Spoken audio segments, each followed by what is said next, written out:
وحدہ لا شریک لہ والصلاة والسلام علی من لا نبی بعدہ اما بعد فاعوذ باللہ من الشیطان الرجیم بسم اللہ الرحمن الرحیم یا ایہا الذین آمنوا اذا قمتم الى الصلاة فاغسلوا وجوہکم وایدیکم الى المرافق وامسحوا برؤوسکم وارجلکم الى الکعبین اللہم صلی علی محمد وعلی آل محمد کما صلیت علی ابراہیم وعلی آل ابراہیم انک حمید مجید اللہم بارک علی محمد وعلی آل محمد کما بارکت علی ابراہیم وعلی آل ابراہیم انک حمید مجید۔ قرآن کریم نے وضو کے متعلق یہ 4 باتیں ارشاد فرمائی جس کی میں نے ابھی تلاوت کی ہے کہ جب نماز پڑھنے کا ارادہ ہو تو پھر نمبر 1 اپنے چہرے کو دھو لو، نمبر 2 اپنے ہاتھوں کو دھو لو کونیوں تک، نمبر 3 اپنے سر کا مسح کرو، نمبر 4 اپنے پاؤں کو دھو لو ٹخنوں سمیت۔ چہرے کو دھونا اس کی حد قرآن کریم نے متعین نہیں فرمائی، احادیث میں موجود ہے، اور فقہائے کرام نے مختلف احادیث کو جمع کر کے اس سے پھر نتیجہ نکالا ہے اور پوری چہرے کی حد بیان فرما دی ہے کہ پیشانی کے بالوں سے لے کر ٹھوڑی کے نیچے تک اور کان کی ایک لو سے لے کر کان کی دوسری لو تک یہ چہرے کی حد ہے جس کو دھونا چاہیے۔ باقی منہ کے اندر کا حصہ اگر منہ کھولیں تو چہرے کا حصہ بن جاتا ہے، منہ بند کریں تو چہرے کا حصہ نہیں بنتا۔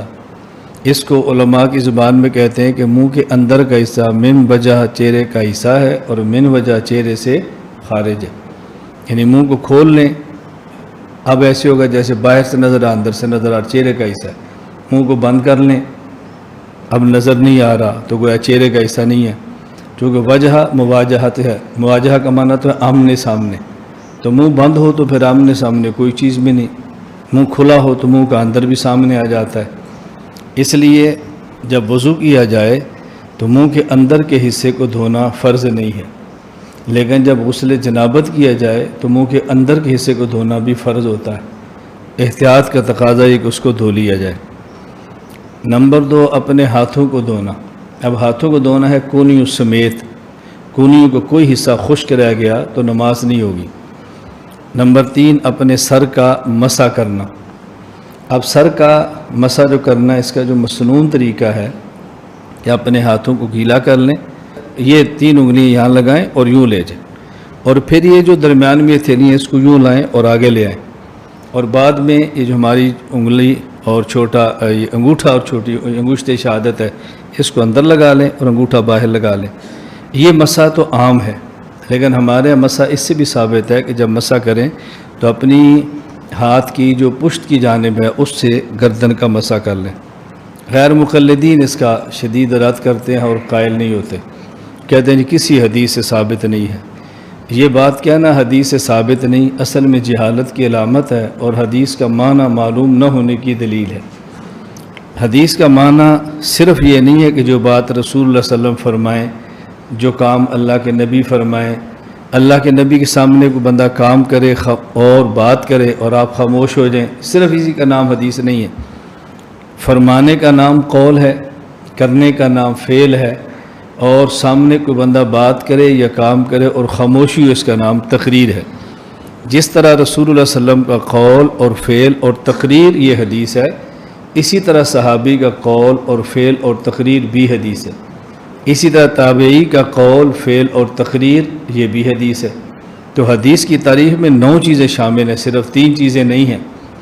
نبی پاک کا قول فعل تقریر، صحابی کا قول فعل تقریر، تابعی کا قول فعل اور تقریر، اور یہ تعریف ایسی ہے جس کو محدثین نے تسلیم فرمایا ہے۔ شیخ عبدالحق محدث دہلوی رحمۃ اللہ علیہ نے مقدمہ مشکات میں یہی تعریف کی ہے، علامہ طیبی رحمۃ اللہ علیہ نے شرح مشکات میں یہ تعریف کی ہے، حافظ ابن حجر عسقلانی رحمۃ اللہ علیہ نے شرح نخبہ میں یہ تعریف کی ہے، علامہ ظفر احمد عثمانی رحمۃ اللہ علیہ القواعد فی علوم الحدیث میں یہ تعریف کی ہے، اور حضرت مولانا خیر محمد جلندی رحمۃ اللہ علیہ نے خیر الاصول میں یہی تعریف کی ہے۔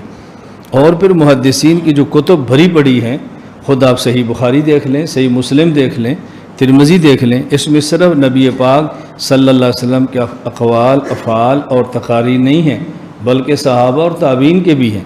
تو اگر پیغمبر کی باتیں، اقوال، افعال کا نام حدیث ہوتا تو محدثین ان صحابہ اور تابعین کی باتوں کو، افعال کو کتب حدیث میں کیوں نقل فرماتے؟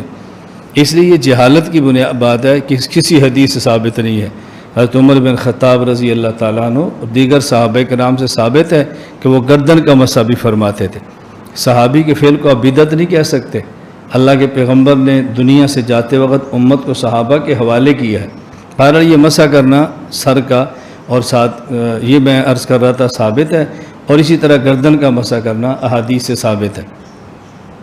پھر پاؤں کو دھونا ہے، پاؤں پر مسح نہیں کرنا، پاؤں کو دھونا ہے۔ قرآن کریم میں اللہ رب العزت نے فرمایا وَأَرْجُلَكُمْ إِلَى الْكَعْبَيْنِ۔ اب بعض لوگ ایسے ہیں کہ جو پاؤں پر مسح کرتے ہیں، جیسے روافض اور شیعہ ہیں۔ اہل سنت والجماعت پاؤں کو دھوتے ہیں۔ ان کو غلط فہمی یہاں سے لگی ہے کہ ارجل کو اگر دھونا ہوتا تو اس کو ایدیکم کے ساتھ ذکر کیا جاتا، فَاغْسِلُوا وُجُوهَكُمْ وَأَيْدِيَكُمْ إِلَى الْمَرَافِقِ وَأَرْجُلَكُمْ إِلَى الْكَعْبَيْنِ، اور وَامْسَحُوا بِرُؤُوسِكُمْ بعد میں ذکر ہوتا۔ تو چونکہ وَأَرْجُلَكُمْ کو وَامْسَحُوا بِرُؤُوسِكُمْ کے بعد ذکر کیا ہے، اس سے معلوم ہوتا ہے کہ اس کا تعلق مسح کے ساتھ ہے، دھونے کے ساتھ نہیں۔ یہ غلط فہمی ہے ان کی۔ تو ہم کہتے ہیں غلط فہمی دور کریں۔ اصل مسئلہ یہ کہ جب آپ نے وضو کرنا ہے تو وضو کی ترتیب کیا ہے؟ سب سے پہلے ہاتھ دھوتے ہیں، ہاتھ کے بعد چہرہ دھوتے ہیں، چہرے کے بعد پھر مسح کرتے ہیں، اور مسح کے بعد جا کر پاؤں کو دھوتے ہیں۔ تو ترتیب یہ ہے ہاتھ، چہرہ، سر اور اس کے بعد پاؤں۔ اسی ترتیب پر قرآن کریم نے ذکر کیا ہے، اپنے ہاتھوں کو دھو لو، اپنے بازو کو دو، ہاتھوں کو، اپنے چہرے کو دھو لو، اپنے ہاتھ کو دھو لو، اپنے سر کا مسح کر لو اور اپنے پاؤں کو دھو لو۔ اس لیے آپ جب قرآن کریم دیکھیں گے یہاں ارجلکم لام پر زبر ہے، ارجلکم لام پر زیر نہیں ہے، وامسحوا برؤوسکم وارجلکم نہیں ہے بلکہ وارجلکم ہے۔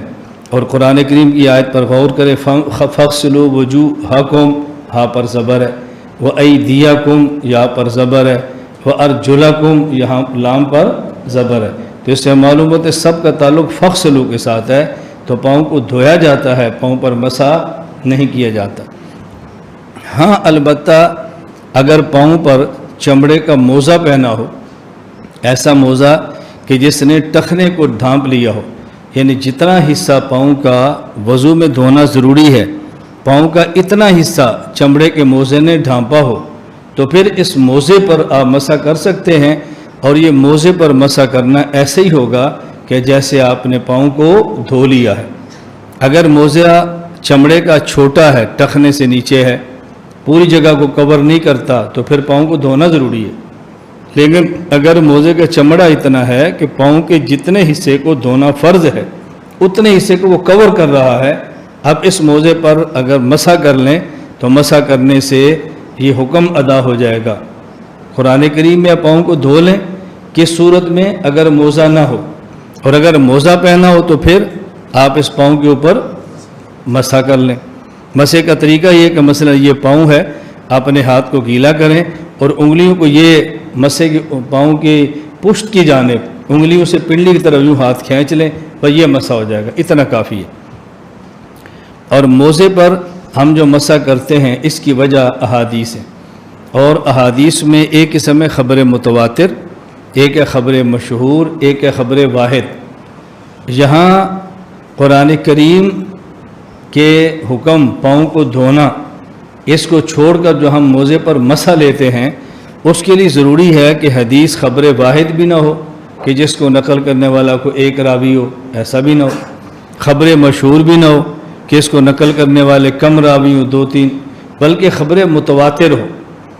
جس طرح قرآن کریم ہمارے پاس تواتر کے ساتھ پہنچا ہے، اسی طرح وہ احادیث بھی ہمارے پاس تواتر کے ساتھ پہنچی ہو۔ تواتر کا معنی ہوتا ہے کہ اس کو نقل کرنے والے افراد اتنے ہو جائیں کہ جس کو عقل مند آدمی جھوٹ کہنے کے لیے تیار نہ ہو، عقل ہی نہ مانے کہ جھوٹ ہو سکتا ہے۔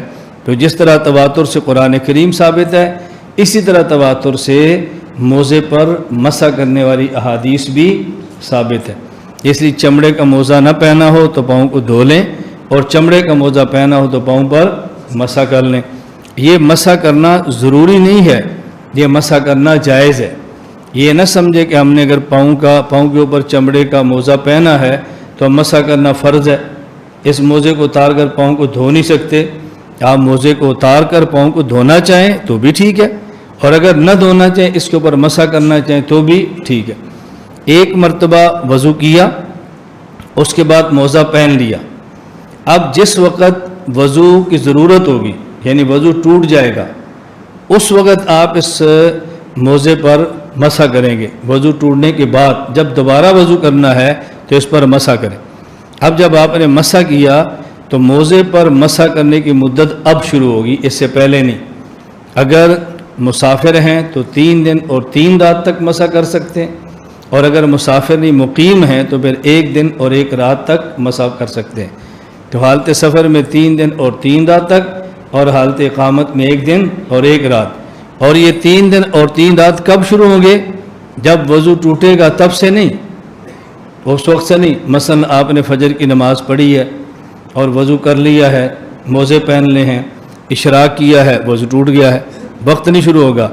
جس وقت آپ نے وضو کرنا ہے اور موزے پر مسح کرنا ہے، خواہ وہ آپ 1:30 بجے 2 بجے ظہر کی نماز کے لیے کریں، جب وضو کیا اور پاؤں کے موزے پر مسح کیا، بس اب 1 دن اور 1 رات شروع ہوگا، اگلے دن 1:30 بجے تک۔ یہ اب 3 دن اور 3 رات اب سے شروع ہوں گے، اس سے پہلے سے شروع نہیں ہوں گے، اس کو ذہن نشین فرما لیں۔ وہ احادیث کی جن کی بنیاد پر ہم موزے پر مسح کرنے کے قائل ہیں۔ حدیث نمبر 1 صحیح بخاری، باب المسح علی الخفین۔ حضرت مغیرہ بن شعبہ رضی اللہ تعالیٰ عنہ فرماتے ہیں کہ رسول اکرم صلی اللہ علیہ وسلم خرج لحاجتہ فتبہ المغیرۃ بإداوۃ فیہا ماء فصب علیہ حین فرغ من حاجتہ۔ رسول اکرم صلی اللہ علیہ وسلم قضاء حاجت کے لیے تشریف لے گئے، قضاء حاجت سے فارغ ہوئے، استنجا فرمایا۔ جب وضو کے موقع آیا تو حضرت مغیرہ بن شعبہ رضی اللہ تعالیٰ عنہ نے آپ کو پانی پیش کیا، جیسے آپ نے وضو فرمایا، اور وہ مسح یعنی آپ نے چہرے کو دھو لیا، آپ نے ہاتھوں کو دھو لیا، سر پر مسح فرما لیا۔ جب پاؤں کی باری آئی وہ مسح علی الخفین، تو آپ نے پاؤں کو دھونے کی بجائے جو چمڑے کے موزے پہنے تھے ان کے اوپر مسح فرما لیا۔ حدیث نمبر 2 حضرت جریر رضی اللہ تعالیٰ عنہ، یہ صحابی ہیں، انہوں نے وضو فرمایا اور یعنی اپنے چہرے کو دھویا، پھر آپ نے ہاتھوں کو دھویا، سر پر آپ نے مسح فرمایا، اور جب پاؤں کی باری ہے تو چونکہ چمڑے کے موزے پہنے تھے، مسح علی خفین، آپ نے اس کو مسح فرما لیا۔ فقیلا، ان سے کسی نے پوچھا کہ آپ نے ایسے کیوں کیا ہے؟ آپ نے موزے اتار کے پاؤں کو دھوئے نہیں بلکہ آپ نے موزے پر مسح کیوں کیا ہے؟ فرمایا رأیت رسول اللہ صلی اللہ علیہ وسلم بالا ثم توضأ ومسح علی خفین، میں نبی کریم صلی اللہ علیہ وسلم کو اسی طرح دیکھا ہے، آپ نے بول فرمایا، آپ جب فارغ ہوئے وضو کے لیے تشریف لائے، آپ نے چہرہ دھویا، پھر آپ نے ہاتھ دھوئے، پھر سر پر مسح کیا، اور جب پاؤں کی باری آئی تو آپ نے چمڑے کے موزے پہنے تو آپ نے اس کے اوپر مسح فرما لیا۔ یہ حدیث صحیح مسلم باب المسح علی الخفین کے اندر موجود ہے۔ حدیث نمبر 3 یہ بھی حضرت مغیرہ بن شعبہ رضی اللہ تعالیٰ عنہ سے ہے۔ یہ فرماتا ہے کہ میں نبی کریم صلی اللہ علیہ وسلم کے ساتھ سفر میں تھا تو آپ نے فرمایا کہ یا مغیرہ خذ الاداوۃ، اے مغیرہ یہ پانی والا برتن لاؤ۔ میں پانی والا برتن لایا۔ نبی پاک صلی اللہ علیہ وسلم قضاء حاجت تشریف لے کے مجھ سے اوجل ہو گئے، درخت یا کسی جگہ جیسے قضاء حاجت کے لیے آدمی چھپ کر قضاء حاجت سے فارغ ہوتا ہے، پھر آپ واپس تشریف لائے۔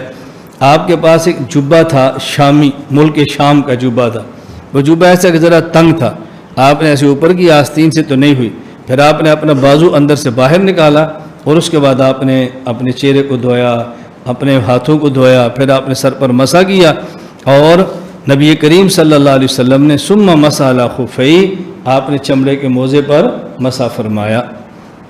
اب دیکھو یہاں سے ایک بات ثابت ہوتی ہے کہ جتنی بات ثابت اس کو ماننا چاہیے، بہتر یہی ہے کہ آدمی کپڑا کھلا پہنے، جیسے رسول اللہ صلی اللہ علیہ وسلم کی عام مبارک عادت تھی کہ آپ کھلے کپڑے استعمال فرماتے تھے، تنگ اور چست لباس استعمال نہیں فرماتے۔ لیکن جسم کا وہ حصہ جو ستر نہ ہو، مثلا ناف سے لے کر ٹخنے تک، ناف سے لے کر گھٹنے تک، یہ مرد کے لیے ستر ہے، اس کو دیکھنا جائز نہیں ہے۔ اس حصے تک ایسا لباس چست پہننا کہ جس سے پورے بدن کی حیت محسوس ہو، یہ جائز نہیں ہے۔ لیکن اس کے علاوہ جو بدن ہے نرم ہونا چاہیے، کھلا ہونا چاہیے، ڈھیلا لباس ہونا چاہیے، مرد کی شان کے لائق ہے۔ لیکن اگر کوئی چست پہن بھی لے تو اس پر اعتراض نہیں کرنا چاہیے۔ یہ مجھے اس لیے یاد ہے کہ میں ایک مرتبہ ایک جامعہ میں گیا تو میں نے اتفاق سے کپڑے پہنے، تو جو میرے پاس قمیض تھی وہ ذرا تنگ تھی، تو پیٹ قدرے تنگ تھا۔ ایک طالب علم نے سوال کیا جو آپ نے تنگ قمیض کیوں پہنی ہے؟ میں نے کہا صحیح مسلم میں اللہ کے نبی نے جبہ پہنا جس کی آستین تنگ تھی، تو آپ کیا اس پر اعتراض فرماؤ گے؟ آپ دورہ حدیث میں ہیں، صحیح مسلم پڑھ رہے ہیں اور آپ کو بھی اشکال ہے، تو عوام کو کیا مسئلہ بتائیں گے؟ میں نے اس لیے آپ کی خدمت میں عرض کیا کہ جسم کے دو قسم کے اعضاء ہیں، بعض وہ جن کو چھپانا مرد کے لیے فرض ہے، وہاں تنگ اور ٹائٹ ایسا کپڑا پہننا کہ جس سے جسم کے اعضاء کی پوری حیت معلوم ہو، یہ ٹھیک نہیں ہے۔ لیکن وہ اعضاء کہ جو سطر میں شامل نہیں ہیں، ان کو چھپانا فرض نہیں ہے، مستحب ہے، مندوب ہے، چھپانا چاہیے۔ اگر اس میں کبھی ٹائٹ کپڑا پہن لیا ضرورت کی وجہ سے، عذر کی وجہ سے، یا کوئی کپڑا آپ پاس ہدیہ آیا ہے اور آپ نے استعمال کر لیا ہے اس کی خوشی کے لیے، اس کی گنجائش موجود ہے، رسول اللہ صلی اللہ علیہ وسلم نے ایسا کپڑا استعمال فرمایا ہے۔ حدیث نمبر، یہ حدیث صحیح مسلم باب المسح علی الخفین میں تھی۔ حدیث نمبر 4، یہ سنن نسائی باب المسح علی الخفین کے اندر ہے۔ حضرت اسامہ بن زید رسول اکرم صلی اللہ علیہ وسلم کے پاس حاضر ہوئے اور حضرت بلال رضی اللہ تعالیٰ عنہ بھی تھے، دونوں حاضر ہوئے۔ جگہ کون سی ہے؟ اسواف، حرم مدینہ۔ نبی کریم صلی اللہ علیہ وسلم اپنی ضرورت کے لیے تشریف لے گئے، واپس آئے، کہتے ہیں فسألت بلال الماسنا، بلال حضور کے ساتھ تھے، تو حضرت اسامہ کہتے ہیں میں نے پوچھا بلال حضور پاک نے کیا کیا؟ انہوں نے کہا اللہ کے نبی حاجت کے لیے گئے، واپس آئے، آپ نے چہرے کو دھویا، ہاتھوں کو دھویا، سر کا مسح کیا، ومسح علی الخفین، پھر آپ نے چمڑے کے جو موزے پہنے تھے اس پر مسح کیا اور آپ نے نماز پڑھ لی۔ حدیث نمبر 5، یہ سنن نسائی باب المسح علی الخفین کے اندر ہے۔ حضرت سعد بن ابی وقاص رضی اللہ عنہ فرماتے ہیں رسول اللہ صلی اللہ علیہ وسلم کے بارے میں انہ مسح علی الخفین، نبی کریم صلی اللہ علیہ وسلم نے چمڑے کے موضوع پر مسح فرمایا۔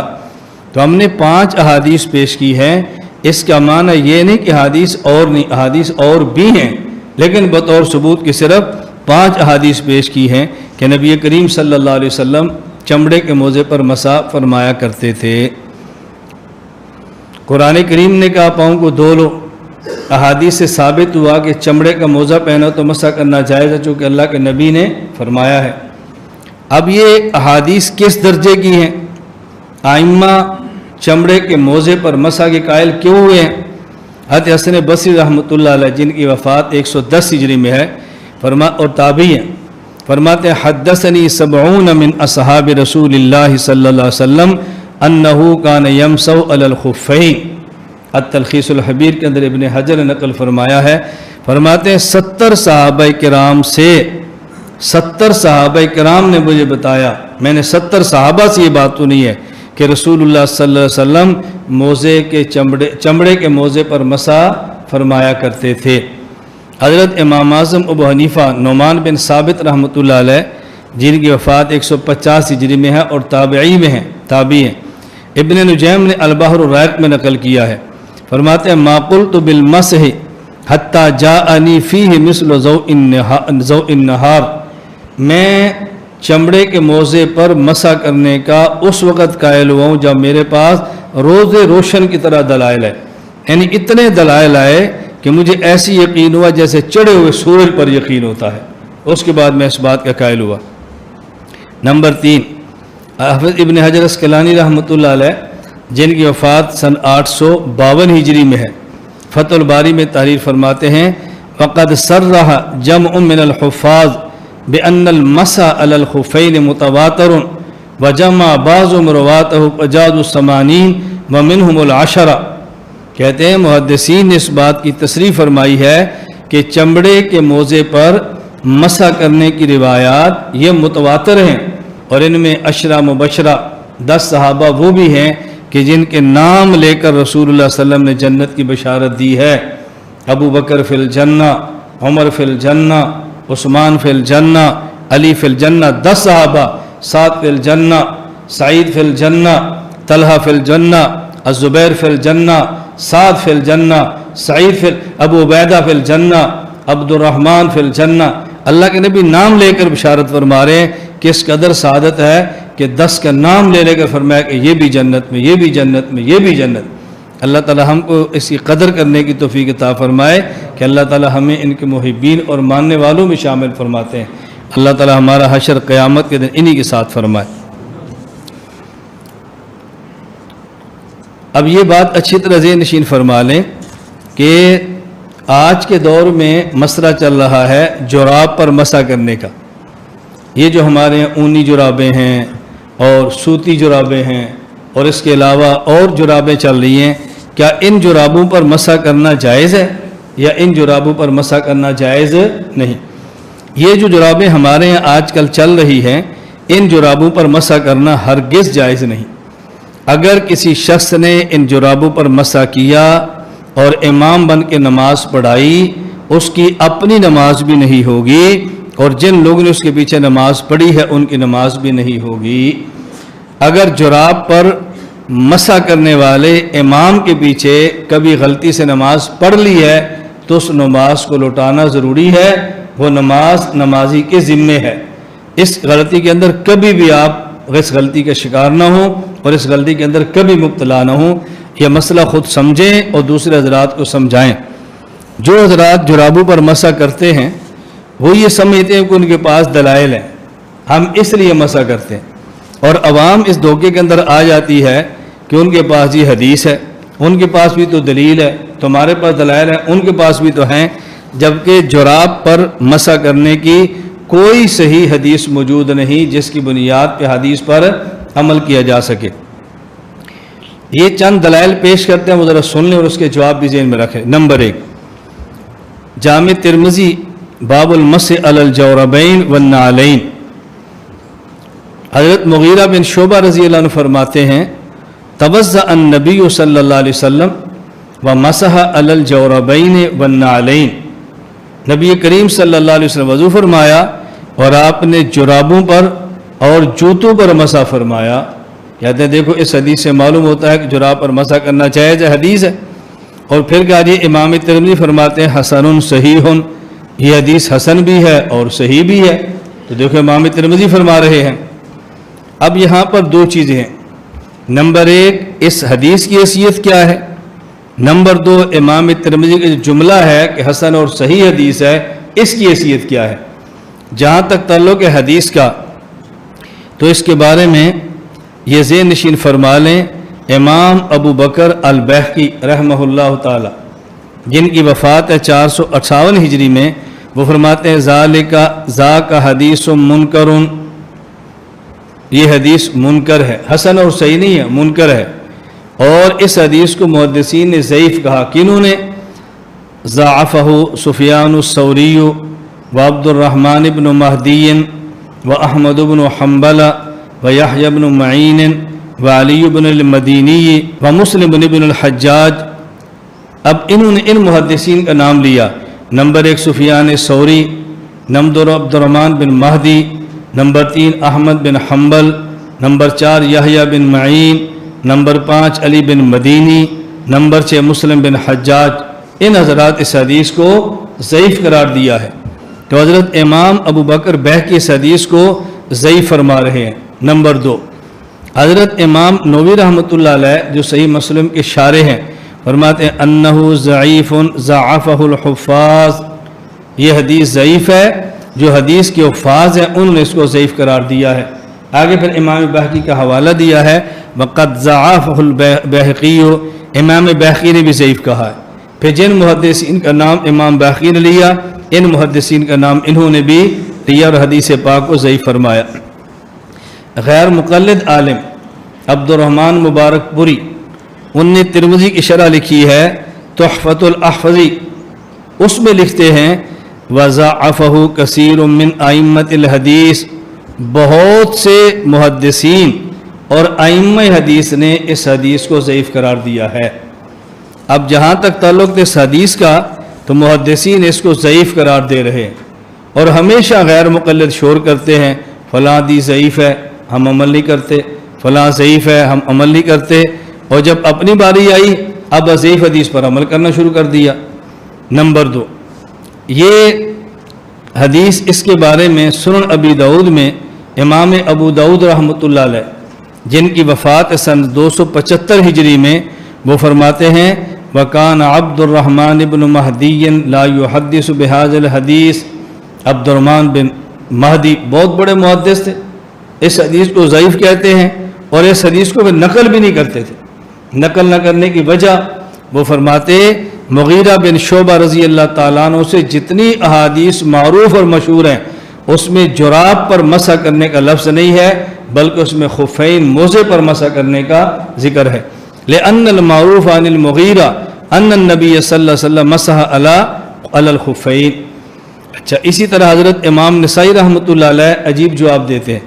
امام نسائی فرماتے ہیں اس حدیث کی جو سند ہے وَبِي قال حدثنا حناد ومحمود بن غیلان قال حدثنا وکیع عن سفیان عن ابی قیس عن حذیل بن شرحبیل عن المغیرہ۔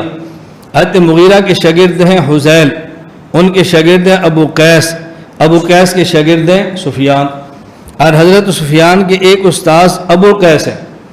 حضرت سفیان کے ایک استاد ہے علقمہ بن مرشد، اور ان کے ایک استاد ہے زکریا بن ابی زائدہ۔ حضرت امام نسائی فرماتے ہیں ما نعلم ان احدا تابع ابا قیس علی هذه الروایہ، ابو قیس کے ساتھ اور کوئی بندہ ان کے مطابع نہیں ہے، یعنی سفیان کے جو اور اساتذہ ہیں وہ یہ لفظ نقل نہیں کرتے کہ اللہ کے نبی نے جراب پر مسح کیا تھا، یہ ابو قیس نقل کر رہا ہے سفیان کا استاد۔ حضرت سفیان کے جو باقی استاد ہیں علقمہ بن مرشد ہے، زکریا بن ابی زائدہ ہے، وہ یہ الفاظ نقل نہیں کرتے۔ تو جب ایک شاگرد کا ایک استاد ایک لفظ بتاتا ہے اور باقی اساتذہ لفظ نہیں بتاتے تو اس کا معنی جو باقی نقل کرتے ہیں وہ ٹھیک ہے، جو ایک نقل کرتا ہے وہ ضعیف ہے، اس کو چھوڑ دینا چاہیے۔ یہ تو تھا اس حدیث کے بارے میں۔ نمبر 2 کہ جی حضرت امام ترمذی رحمۃ اللہ علیہ فرماتے ہیں کہ حدیث حسن ہے اور صحیح ہے۔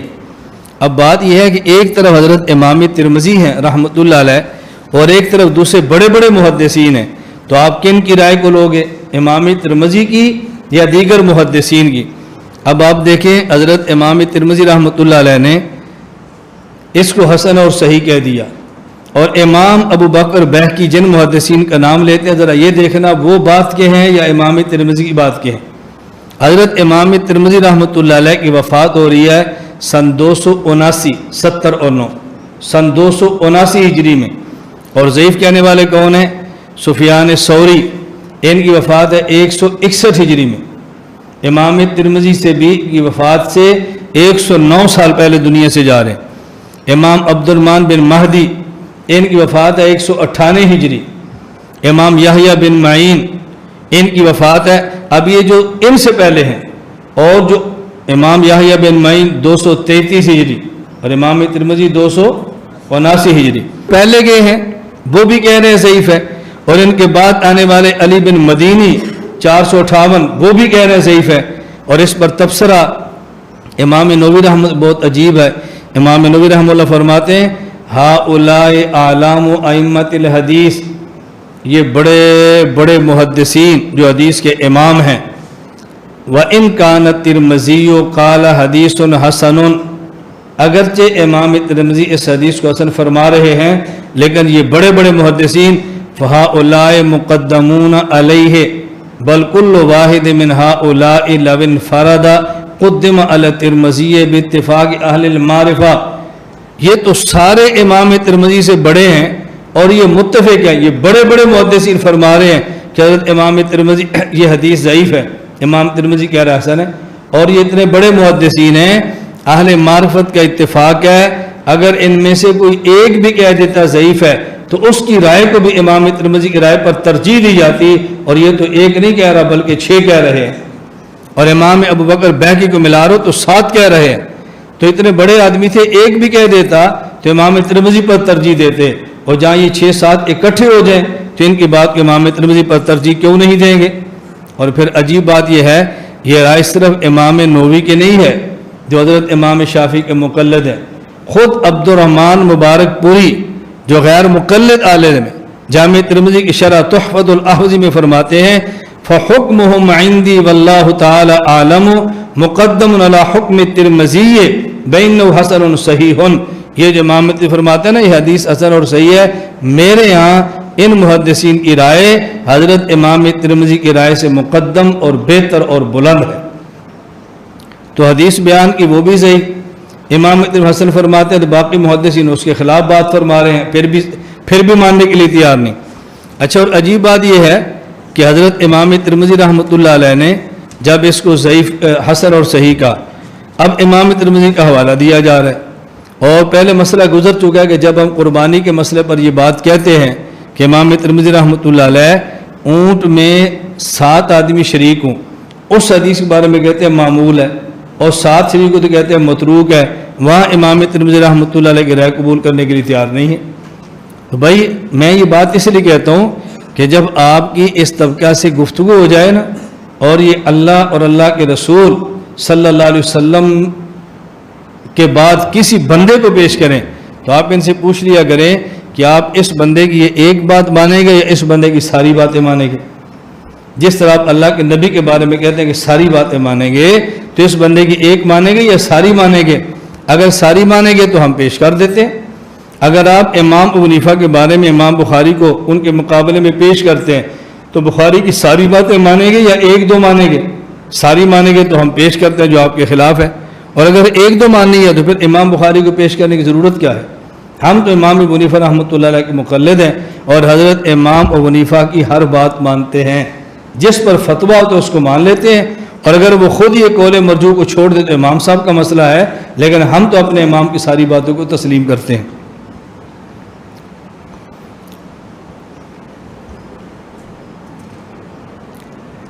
اور دوسری ایک اہم بات سمجھیں کہ یہ جو حدیث پاک یہ لوگ پیش کرتے ہیں اس میں کیا ہے؟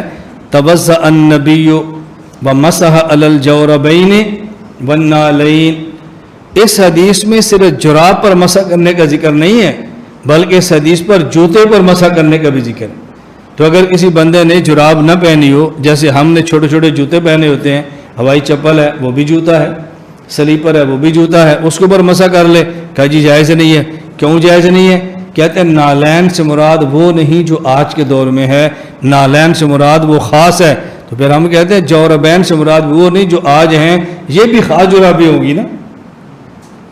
اگر نالین میں آپ تعویل کرتے ہیں تو جوربین میں آپ تعویل کرنے کے لیے تیار کیوں نہیں ہیں؟ آپ نے تعویل کرنی ہے تو دونوں میں کر لو، نہیں کرنی تو ایک میں بھی نہ کرو۔ اس لیے ان کا مسلک ہے جہاں اپنی مرضی کی بات آئے وہاں تعویل کرو، اور جہاں اپنی مرضی کی بات نہیں آتی تو وہاں تعویل نہ کرو۔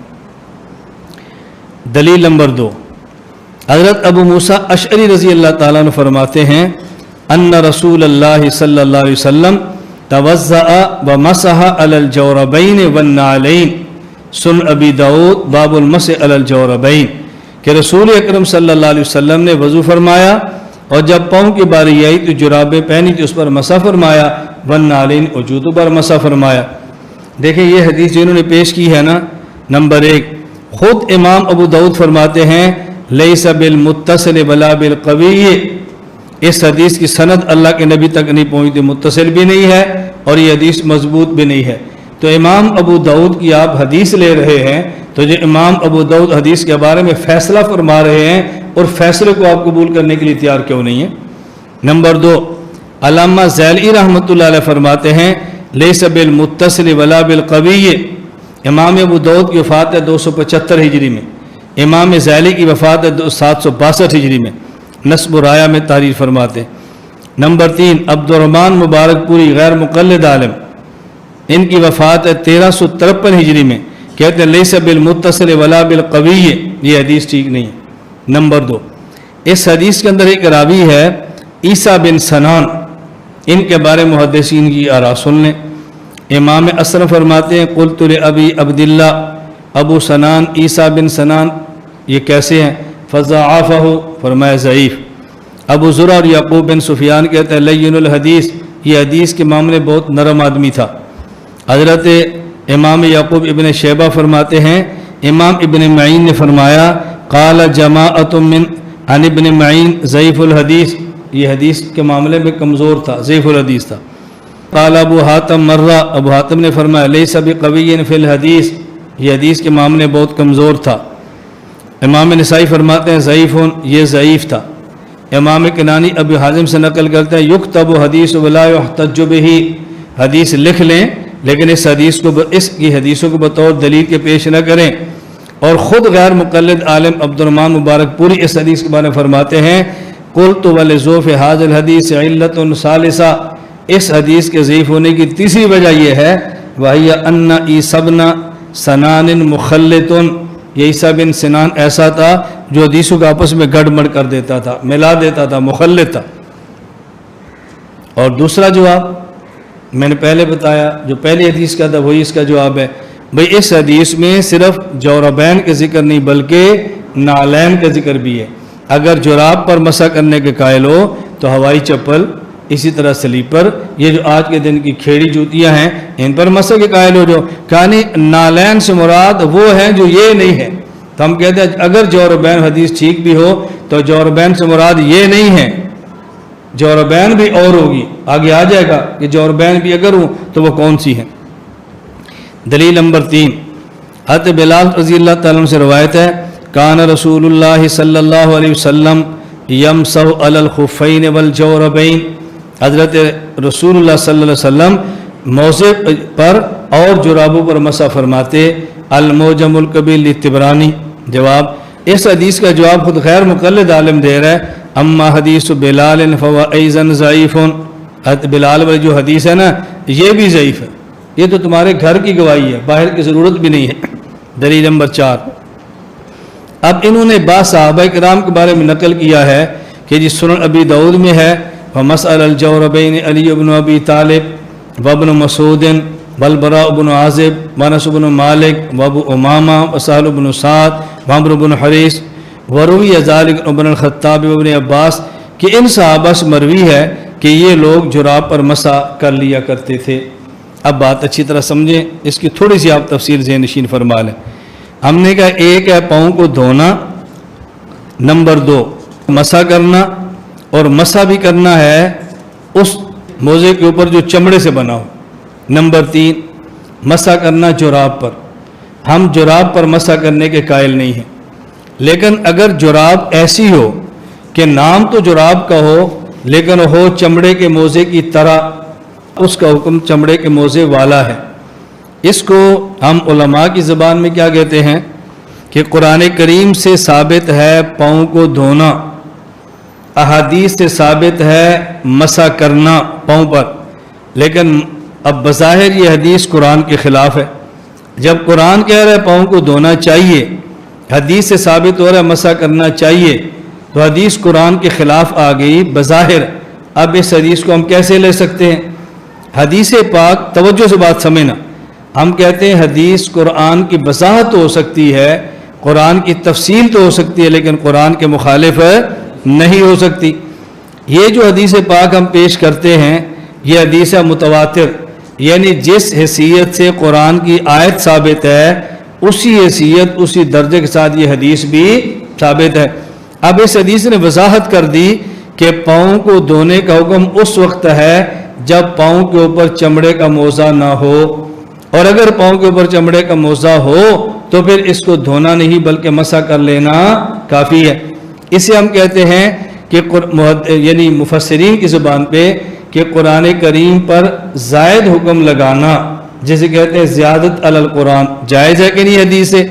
تو زائد حکم لگانا اس وقت جائز ہے جب حدیث اس درجے کی ہو جس درجے کا قرآن کریم ہے ثبوت کے اعتبار سے، کہ جس طرح وہ تواتر سے ثابت ہے تو حدیث بھی تواتر ثابت ہو۔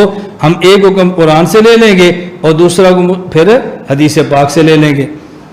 اب چمڑے کا موزہ یہ تو ثابت ہو گیا حدیث متواتر سے، کوئی ایسا موزہ کہ چمڑے کا نہ ہو لیکن وہ چمڑے کے موزے کی طرح ہو، کہ جو کام چمڑے کا موزہ کرتا ہے وہی کام وہ کرتا ہو، مثلا رکسین کا موزہ ہو، وہ تو چمڑے کا نہیں ہے، اس کو کیا کہیں گے؟ ہم کہیں گے اس کا حکم بھی وہی ہے کہ جو موزے کا ہے۔ لہٰذا اگر کسی آدمی نے ایسی جراب پہنی ہو کہ جس طرح چمڑے کے موزے پر مسح کریں تو پانی اندر نہیں جاتا، وہ چمڑے کا موزہ اس کو جذب نہیں کرتا، اسی طرح وہ کپڑا بھی اس کو جذب نہ کرتا ہو۔ 1 فرسخ 3 میل 5.5 کلومیٹر تک اگر پہن کے پیدل چلیں پتھریلی زمین پر بھی تو چمڑے کا موزہ نہیں پھٹتا، اور اگر ایسا کپڑا ہو جو اتنا لمبا سفر کریں پتھریلی زمینوں پر بھی اور وہ نہ پھٹے۔ نمبر 3، چمڑے کے موزے کو پہنے تو وہ سیدھا پنڈلی کے ساتھ کھڑا ہو جاتا ہے بغیر کسی چیز کے باندھنے کے۔ اگر اسی طرح کی جراب ہو، اتنا موٹا کپڑا ہو کہ وہ سیدھا کھڑا ہو جائے، ہمارے آج کے دور میں جرابیں وہ کھڑی نہیں ہوتی، وہ کھڑی تب ہوتی جب اندر ان کے پلاسٹک پڑا ہوتا ہے، ویسے نہیں کھڑی ہوتی۔ تو 3 شرطیں، نمبر 1 اتنا موٹا ہو کہ پانی کو جذب نہ کرے، چوس نہ لے۔ نمبر 2 اتنا موٹا ہو کہ 1 فرسخ 3 میل تقریباً 5.5 یا 5.25 کلومیٹر تک اس کو پہن کے چلے پتھریلی زمین پر تو نہ پھٹے۔ نمبر 3 بغیر باندھنے اور بغیر کسی چیز کے سیدھا کھڑا ہو جائے تو یہ موزے کی طرح ہے۔ تو لہٰذا جن فقہا نے جراب پر مسح کے جواز کی بات کی ہے اس سے مراد یہ جراب ہے جو موزے کی طرح ہے۔ اسے صفیق بھی کہتے ہیں، اسے سخین بھی کہتے ہیں، اسے کبھی مجلد بھی کہتے ہیں، مختلف نام۔ یہ مجلد ہے، کیا معنی کہ نیچے کپڑا ہے اور ٹخنوں تک پوری جراب کپڑے کی اور اوپر چمڑا چڑھا ہوا ہے، یہ ہے مجلد۔ نمبر 2 سخین، یہ موٹی جس کے اندر 3 صفتیں ہیں۔ صفیق یہ موٹی ہے جس کے اندر 3 صفتیں ہیں۔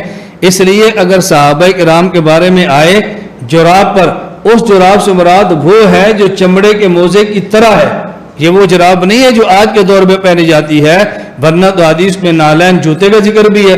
تو اس جوتے والی حدیث کو دیکھ کر آج کو بندہ ہوائی چپل پر مسح کر لے کہ دیکھو جو حدیث میں جوتا ہے، میں نے تو جوتا پہنا ہوا ہے، اور بلکہ وہ دلیل میں یہ پیش کر دے کہ حدیث میں ہے نالین، اور نالین یہ تثنیہ ہے، اس کا واحد ہے نال۔ نبی پاک صلی اللہ علیہ وسلم کا جو نال مبارک تھا میں نے اس کی تصویر دیکھی ہے، میں نے اس کی طرح بنوایا ہے، لہذا میں نے نال پر مسح کر لیا ہے چونکہ حدیث میں نال کا ذکر ہے۔ کہتے ہیں نہیں اس نال سے مراد وہ نہیں ہے۔ بھئی جب اللہ کے نبی کے بارے میں آپ یہ بات کہہ رہے ہیں کہ حضور پاک جراب پر مسح فرماتے اور نالین، تو جو نالین آپ پہنتے تھے اسی نالین پر مسح کریں گے نا۔ تو جو نالین مبارک آپ استعمال فرماتے ہیں وہ تو اوپر سے ننگا ہے، اس سے تو پاؤں اوپر سے نظر آ رہا ہے، وہ تو ٹخنے کو ڈھانپ نہیں رہا۔ تو آج کے دور میں کوئی اس طرح کا نالین پہلے تو جائز ہے؟ کہتے ہیں جائز نہیں ہے۔ ہم نے کہا پھر اس کا معنی یا تو روایت ٹھیک نہیں ہے یا روایت ٹھیک نہیں ہے، تو یا نالین وہ نہیں ہوگا جو معروف ہے، بلکہ وہ نالین اور طرح کا ہوگا جس نے پورے پاؤں کو ٹخنے تک ڈھانپا ہوگا۔ اسی طرح ہم کہتے ہیں جو جراب حدیث میں آ رہی ہے یا روایت ٹھیک نہیں ہے، اور یا جراب سے مراد وہ جراب ہے کہ جو چمڑے کے موزے کی طرح ہے اور اس کو جراب کہہ دیا گیا ہے۔ اس لیے ہمارے فقہا کے جو مسلک ہے جہاں جراب کے بارے میں مسئلہ آتا ہے اس سے مراد یہی ہے۔ آپ اس کی وضاحت سن لیں۔ مصنف ابن ابی شیبہ کتاب الطہارہ باب فی المسح علی الجوربین حدیث نمبر 1988، حضرت قتادہ فرماتے ہیں سعید بن مسیب یہ تابعی تھے، حسن بصری یہ تابعی تھے، انہما قالا یمسح علی الجوربین اذا کانا صفیقین، جراب پر مسح کرنا جائز ہے جب جراب صفیق ہو یعنی چمڑے کے موزے کی طرح ہو۔ دیکھیں علامہ محمد بن عبد الواحد المعروف ابن الحمام، ان کی وفات سن 861 ہجری میں، یہ فرماتے ہیں لا شک ان المسح علی الخف علی خلاف القیاس۔ دیکھیں قرآن کہہ رہا ہے کہ پاؤں کو دھو، ہم چمڑے کے موزے پر مسح کرتے ہیں، قیاس کا تقاضا تھا کہ نہ کرتے، یہ بظاہر قرآن کے خلاف ہے، لیکن کیوں کرتے ہیں؟ عقل کو ہم نے چھوڑ دیا، عقل کو چھوڑا، خلاف قیاس حدیث کو لیا ہے چونکہ حدیث متواتر ہے۔ فلا یصلح الحاق غیرہ بہ، اور حکم کیا ہے؟ اگر کوئی حدیث ایسی ہو جو قیاس کے بالکل خلاف ہو تو اس حدیث پر کسی اور کو قیاس نہیں کرتے، اس کا حکم آگے نہیں بڑھاتے، لہذا موزے کا حکم آگے جراب کے اندر لے کر نہیں جائیں گے۔